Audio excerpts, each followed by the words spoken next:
Mercedes is super confident they can come back in the 2023 championship fight with new innovations coming and a completely different concept. Now we know that this new concept has been coming, and we know that it's coming in Imola. But more news has dropped from both Toto and Mike Elliott talking about the car and what some of the features will be on the car and what we can expect out of the development of this new W14, really the B-spec of the car. It's showing promising signs and completely different numbers to what they've had before, because this concept is seeing different numbers that they've not seen for a very long time in their wind tunnel. With the W14, the original one, the one that we've seen in Bahrain and we're about to see in Australia this weekend, and have already actually seen for just a little bit, this W14, like I talked about in previous videos before, they already knew that it was not going to perform to its best when it came out in Bahrain. They even knew in testing that this car was not what they were looking for, and it really met the goals of what they had, but those goals weren't acceptable to what they were trying to achieve, if that makes sense. And before we get into all of this Mercedes news and really about the upgrades and everything, thank you all so much for supporting on the channel and subscribing. It means the world for me. The support out there from you guys is just amazing, and it makes my day genuinely to see you guys supporting and liking. And for all of you that are not subscribed, please do. It's just a big red button down there. I upload almost every single day, and I try and cover every single team and really whatever is happening, and a little bit of my opinion put into it. So please like and subscribe. Let's get into this Mercedes video. The car did develop, but it didn't develop as much as they were hoping for it to actually really gain those margins.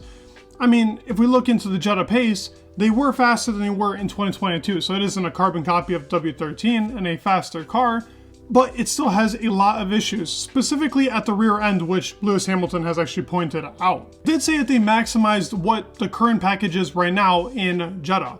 We do know that their top speed is still lacking, and now we actually have an idea of why that top speed is lacking and where some of this development could go, and why the W14 and both 13 have really failed in both their concepts. The 14 and the 13 are the only cars on the grid to have these really different underfloors. We haven't really gotten a good shot of the W13 or 14 underfloor, but we do know that it's completely different to what the actual Red Bull's underfloor looks like, or the Ferrari. And now we know that Red Bull's underfloor is pretty simple, and that's what actually gives them so much speed. They focus a lot on their actually upper area, that the actual underfloor itself isn't as complicated as many people are putting it out to seem. While W14, or really Mercedes cars in general, have a lot more complicated floors. We see it in the AMR 23. When the floor was revealed, we do see that its actual gearbox and diffuser setup is a little bigger than Red Bull's, and by little I mean a lot. And that's what causes a lot of drag on these top speed really tracks, and why even last year the W13 wasn't performing well in tracks like Monza and really any tracks with top speed. And when they wanted to extract that top speed, which was lowering the car as much as possible, Lewis Hamilton practically broke his back in Baku trying to extract the most out of the car. So with the W14 not porpoising as much, they have eliminated a good amount of drag, which is a good sign and a good start, but a lot more development is coming. They're learning about really this W14 that's out, and like I said, their kind of prototype car, as to where they're probably testing things and really seeing in Imola if the upgrade package that is coming, that they are so confident can bring them back into this 2023 championship, and Mike Elliott practically promises that they will be back in the fight. It's ambitious, don't get me wrong. Mercedes has been talking a lot, so if they don't stay up to standard, and their words don't really mean much if they don't really actually get to that point of being able to fight with the top teams. They're confident in this direction. It's not a real hitting the wall like the W14 is as of current. There is a lot more development. They're just finding gains on gains on gains. Hopefully this means that they're finding gains on their current W14 and not a new concept that they have, which is practically being put to scrap. I just think because their chassis cannot be different, they're gonna have to go for something that still works around the concept that they have, but a completely different aero kit on the very top. I do expect the underfloor to be changed completely, and even Wolff has talked about it being just a complete overhaul on the car in general, because what they're doing right now is just too complicated and too much process for them to hit a wall so early on. Because clearly the ceiling is a lot higher considering where Red Bull's car is really at the moment. In Jeddah, we saw that the Mercedes was practically about a second behind a lap to the Red Bull, which is a lot of time. And don't get me wrong, that's very hard to gain, but let's remember this. Red Bulls were pretty much at maximum pace. On fastest laps, Mercedes was only 5/10 down on their fastest lap when going for it, when George Russell was trying to catch Fernando for the very last 5 laps of the race to get within that 5-second mark. So they're all very close margins, and that type of time can be gained track dependent and whether the car is actually getting buffed up correctly or not. Jeddah is a track that focuses a lot on top speed, so we weren't actually able to see the Mercedes car in its full performance strength. While the car is a lot faster and shreds drag a lot better this year, Australia should be a better track for them, and upgrades are coming into Australia. They're not going to be the big upgrades, and maybe George Russell even pointed out that actually the upgrades that they were planning on Imola being so big might be forwarded to Baku. Now, I mean, I'm saying might because we might get some certain parts that come into Baku, but then the real full package come into Imola. I think he's just hyping up the Mercedes fans. I'm not exactly sure. I wouldn't really count on Baku being the big place for them to upgrade. But Baku will make for a very interesting race, for considering how many teams are bringing big packages there. We even know that Aston Martin is bringing a huge package to Australia to help with its top speed. I know that Mercedes still has a lot in store for its top speed because its DRS efficiency isn't as good or even close to as good as the Red Bull. The Red Bull is hitting a 31% on its efficiency. Mercedes is somewhere in the 23s, 24s when I last checked. It's not a good percentage. 6% more is a big deal, and probably why Lewis Hamilton thought there was no point of even trying to defend against the actual Red Bull car. The huge amount of confidence and energy is really flowing around the Mercedes factory because they feel like they've made a breakthrough with really where this car is at and what they can get it to.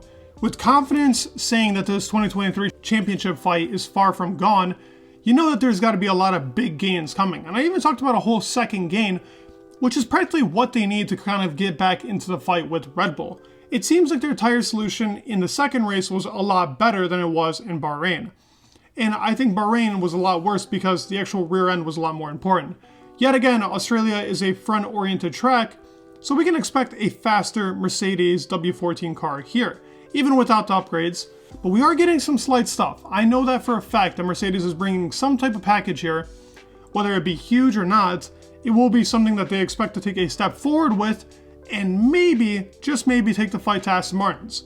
Now, if it's a wet race and they can use that downforce and drag to their advantage, hey, maybe they can actually fight for a podium position, maybe take it to Red Bulls. I mean, I don't want to push the limits here, but Mercedes does have a pretty good car in medium speed cornering and low speed cornering, which is the same as the Aston Martin. Both those cars are actually extraordinary in the slower speed corners in comparison to Red Bull. Red Bull is a straight line bullet, don't get me wrong, and so is their high speed cornering, which is their super strong suit, but the Saudi Arabian Grand Prix really exaggerated those strengths that the Red Bull had, and it really took away from the weaknesses that really the Aston Martin and the Mercedes car had, even though they performed pretty well. But they performed pretty well to the rest of the grid, not really to Red Bull. Obviously, with only 2 races in and now the 3rd race coming, they still need to pick up on a lot of data and really see where this is going. Every team really does. We don't actually have a full-out performance graph really on how good each team is doing. I mean, we haven't even really seen a good, clean race yet from McLaren.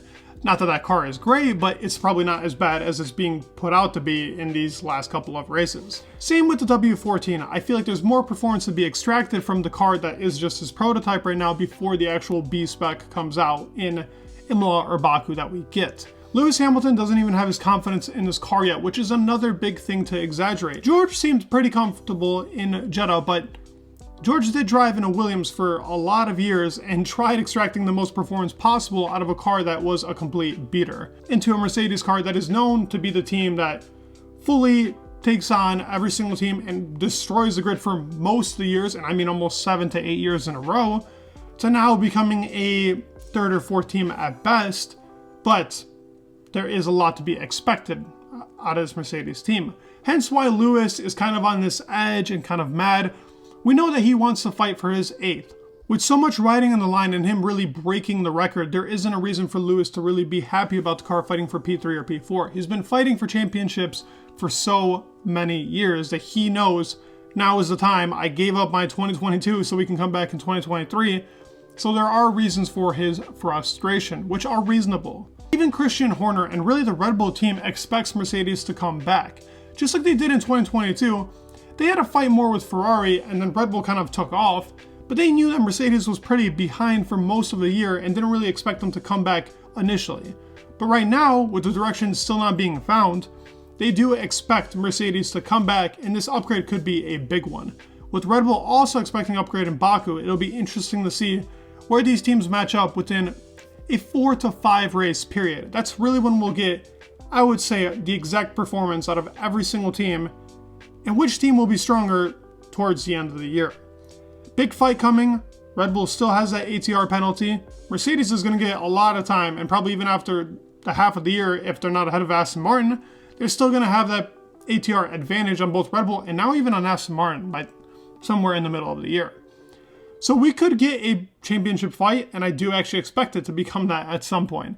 It'll be very interesting to see where this Mercedes squad goes and whether they can figure out the solutions to the actual underfloor and the top of the actual car. Side pods expected, obviously. We're not having these no side pods anymore.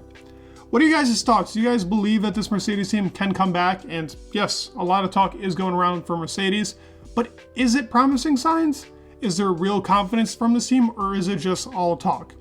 Comment down below. I'd love to hear your guys' thoughts because it's a very mixed opinion out there on whether Mercedes will come back or whether it's just all talk. So please comment, like, subscribe. It would mean the world, and peace.